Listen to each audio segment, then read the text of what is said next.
All right, everybody, welcome back to my YouTube channel. This is the Jordan Report, and this is your host, Robert Jordan. I'm going to make a video about all the violence that we're seeing today. The mass shootings in, Ohio, Texas, and of course Chicago. But I want to show you where all this is coming from. A lot of us is missing this. And we're being caught up in the rhetoric, but we don't know exactly where all this is coming from. There's a man named Max Boot. He's what they call a neocon, neoconservative, member of the Council on Foreign Relations. The Council on Foreign Relations are the people that set the agenda for the government. They decide when the government's going to go to war. These are the people that took us to the Iraq War, got Bush to jump on Iraq. But these are also, most importantly, the open borders people. They're globalists in nature. So they don't believe in a country's sovereignty, that you should have control of your borders. People should be able to come back and forth. And that's what the fight is between Trump and Trump's people over these guys. But anyway, here's Max Boot talking. He tweeted, "Decades from now, when the country is majority-minority, the Trump era will be seen as a last gasp for white resistance. A reprehensible episode that will be recounted along the McCarthy era, the internment of Japanese Americans, and the Palmer raids." So he's making it clear that he and his people's intentions are to change the demographics of this country from a majority white country to a majority brown country. This is why your borders are wide open. They're doing this artificially, and they're doing it outside of law.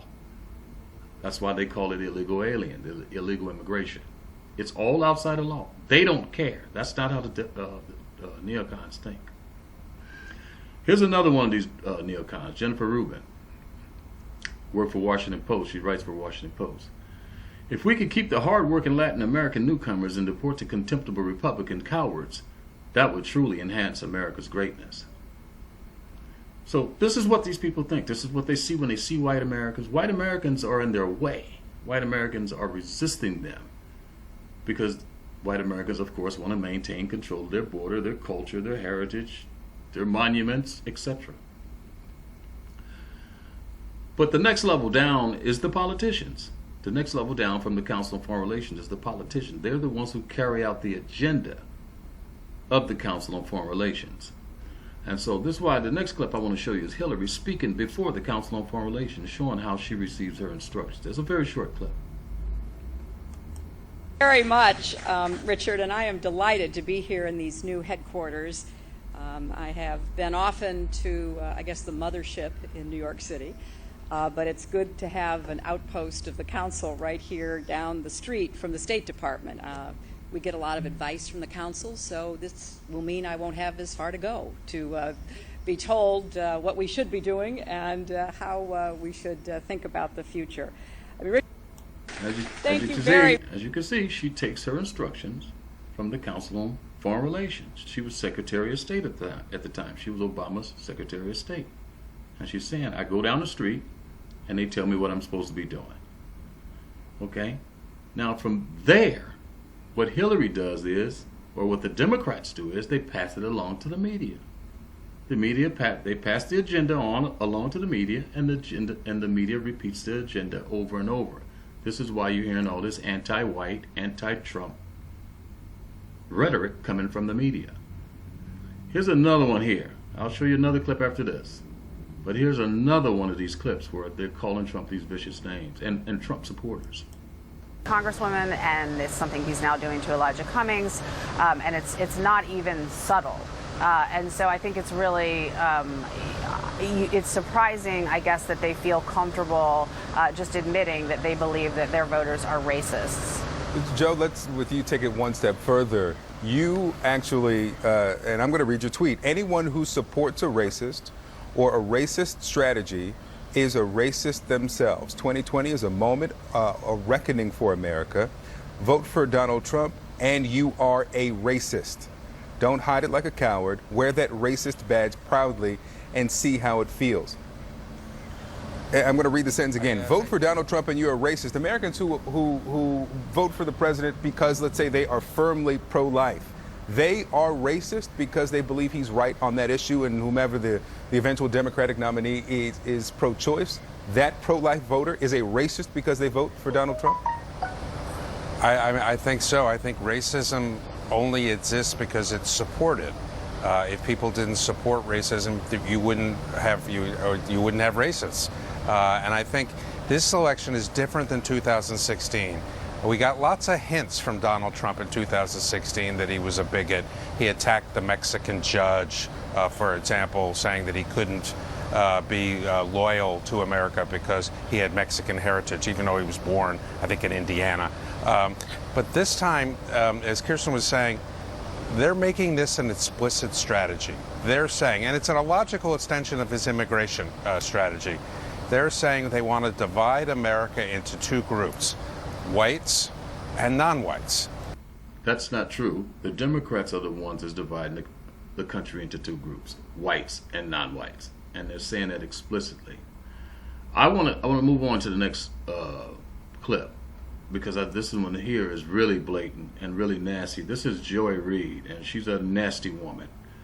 And I want to show this because this is basically a black panel talking, and they're using even more explicit language about whites, Trump supporters.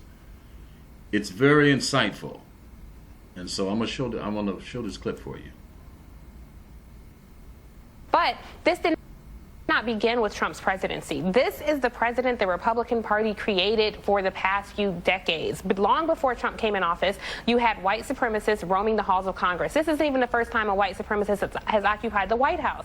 This is not a strategic issue. It is a national security Almost issue. all black it is panel. a moral issue. It is an ethical issue. And to the degree that we allow Trump to make this about policy, when the reality is, look, we know he just hates 4 brown women. These are sort of modern day lynching.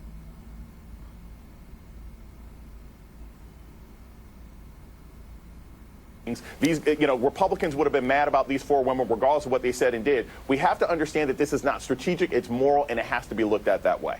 But Donald Trump really has revealed something, which is not just the racism. That's the stuff he's been doing. That is white nationalism, is it not? To say this is a white country, and if you're not white, you're not really American. As I said, go back to the Max Boot. It's the same message. This is not a white country anymore. We're going to turn the country different colors. Okay, we're changing the demographics. Any white person who says that they don't like this or want to protect their heritage is a white racist, white nationalist, and they're just putting it in the words of the black media. American, like you're not really French if you're from North Africa. Right. You live in France, but you're not French. That's what we've always criticized about the way that Europe used to operate. Yeah, I think this is something that his supporters, and we have to start calling his supporters racist as well. That MAGA symbol has come to represent something. It is the new Nazi symbol. It is the new hood, the Klan hood. So I think they don't feel comfortable. A MAGA hat is equivalent of a Klan hood. Just let that sink in. Comfortable describing themselves that way, and so this president has to say, oh no, you guys don't worry about it because this is what I mean. And when he says America first, he means white America first, and that's something that people racist. As you can see, it's the same message, and you'll see this over and over coming out of all the left and the Democrats' mouths. Anti-white country. No more white country. This is what the theme is, and it's not them. It's not their agenda. It's Max Boot and the Council on Foreign Relations agenda. Racism is so ingrained in this country that when you criticize it, people feel like you're criticized. You're not a patriot. And I think particularly for black people, we have such a complicated history with this country. We're no less patriots. We've always known who this country was. When people say this isn't who we are, isn't it though? This racism is as American as apple pie. Yeah. But we love this country for the promise of what the country could be. And if I may just address what Spencer said, or not Spencer. What does black America have to gain from changing the country from a majority white country to a majority brown country? What do black Americans have to gain from that? Nobody asked these people any of these questions. And why would we help somebody else do it? I get them so confused. Stephen Miller said about Congresswoman Ayanna Pressley. She was not saying that you have to talk like a brown person. She was saying we don't need people in Congress who show up with brown faces who don't want to be brown voices, with black faces who don't want to be black voices. What does that mean? because we all know the two are not always the same. I mean, you can take Omarosa, for example. She was a black face in this administration. I don't know that I would describe her as a black voice. You can take the new Omarosa, Candace Owens, whatever her name is. She is a black face. She certainly isn't a black voice. And so I don't want him to have the opportunity to misconstrue what she's saying. And even his language itself was very racist. The term illegal immigrant is overwhelmingly offensive. And even that comes with... And it's outdated. It's outdated. Right, and so exactly. Congressman Joaquin Cass...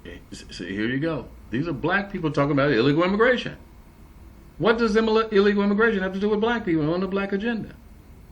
But if you understand that they're receiving their instruction from Max Boot and Hillary, then these stories starts to make a lot of more sense, what these people are saying. And that's what I'm trying to point out.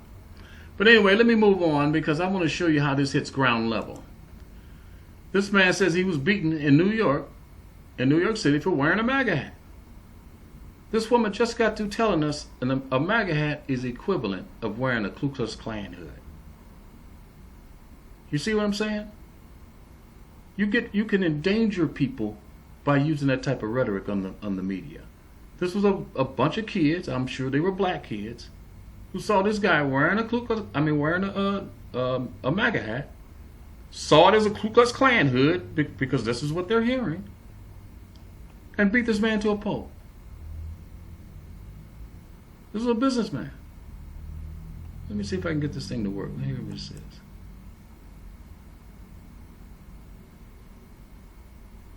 I'm having trouble with my videos lately.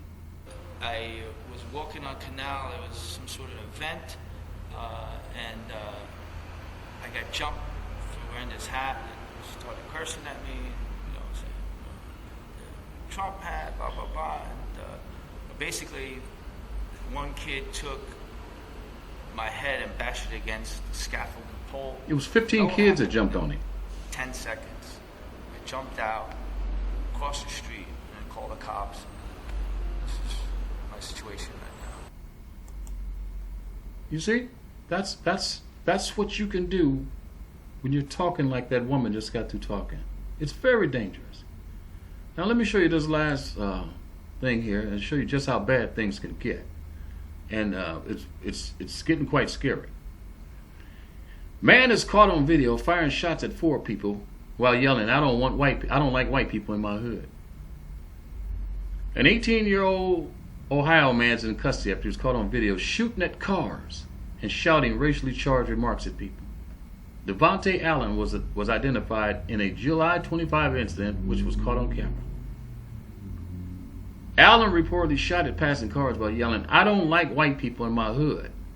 Reported that Allen fired several shots at passerby. None of those people involved in the incident were hurt as a result of Allen's purported actions. I'm just giving everybody a warning. Be careful. Do not let the media incite you. Do not let these people repeat. MAGA hat, Ku Klux Klan, Trump is a racist, Trump is a Nazi, Trump. Don't let them do that to you. This is where you can end up.